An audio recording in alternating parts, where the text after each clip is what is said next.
ভেবেছিলাম আমি পুরোপুরি সুস্থ হয়ে মানে আমার এই যে গলার স্বর ভেঙেছে সেটা পুরোপুরি ঠিক হওয়ার পরেই আমি ভিডিও দেব। তারপর দেখছি এখনও 15 দিন হয়ে গিয়েছে, তবুও পুরোপুরি ঠিক হয়নি। এর আগেও একবার মা মারা যাওয়ার সময় এমন গলার স্বর ভেঙেছিল, সেটি ঠিক হতে 1-1.5 মাস লেগেছিল। তো সেই সময় অনুযায়ী যদি এখন আমি পুরোপুরি ঠিক হতে এতদিন লাগাই, তবে আমার এই শীতের ভিডিওগুলো দিতে হবে গরমে, তখন তো এই ভিডিওগুলোর কোনো ভ্যালু থাকবে না। তাই ভাবলাম যে এখন এই অবস্থাতেই ভিডিওটা ছেড়ে দিই, কী আর হবে, না হয় একটু ভিউজ কম হবে। তো যাই হোক, এই যে দেখতে পাচ্ছ এখানে লাকড়ি এনেছে, আর এগুলো রান্নার জন্য নয়, আমার ওই যে ঠান্ডা লাগে তাই বর্মশাই এনেছে আগুন তাপানোর জন্য। আমার মায়ের অনেক গুণ ছিল, রান্না বান্না কাজকর্মে একদম ঘরের লক্ষ্মী। তবে আমি মায়ের সে সমস্ত কিছু গুণ না পেলেও এই একটি গুণ পেয়েছি, আমার মাও আগুন তাপাতে ভীষণ ভালোবাসতো। একদম এই শীত পড়ার সাথে সাথেই আর গরম পড়ার আগে পর্যন্ত আগুন তাপানোর জন্য লতা পাতা এই সমস্ত কুড়িয়ে রাখতো বিকেলে, আর সন্ধ্যে থেকে সেসব জ্বালিয়ে আগুন তাপানো হতো বাড়ির সবাই মিলে।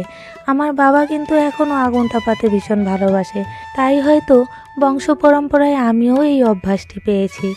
আর এখানে হরলিক্স বিস্কুট আর গরম গরম দুধ চা নিয়ে চলে এসেছি আগুন তাপাতে।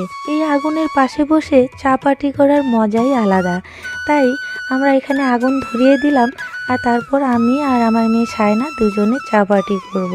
তবে একটা বোকামো হয়েছে কি, আগে আগুন ধরিয়ে তারপর চা করা উচিত ছিল, কারণ এখানে চা নিয়ে এসে পরে আগুন ধরাতে গিয়ে চা আমাদের প্রায় ঠান্ডাই হয়ে গিয়েছিল। তবে ওই কুসুম গরম চা খেয়েই আমাদের কিন্তু ভীষণ মজা করে এখানে আগুনের পাশে চা পার্টি করলাম। আর এখানে এত ঠান্ডা কেন লাগে সেটা তোমাদের একটু দেখাই। এই দেখো, বাড়ির সামনে তো রাস্তা, এদিকে একটু কয়েকটা বাড়িঘর রয়েছে, আর এদিকে ওটাই লাস্ট বাড়ি, তারপর সম্পূর্ণই ফাঁকা মাঠ।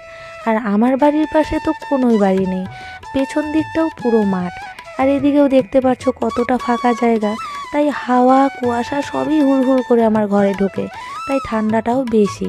যাই হোক, এই শীতের মধ্যেই শীতের ভিডিও দিতে পেরে একটু ভালো লাগছে।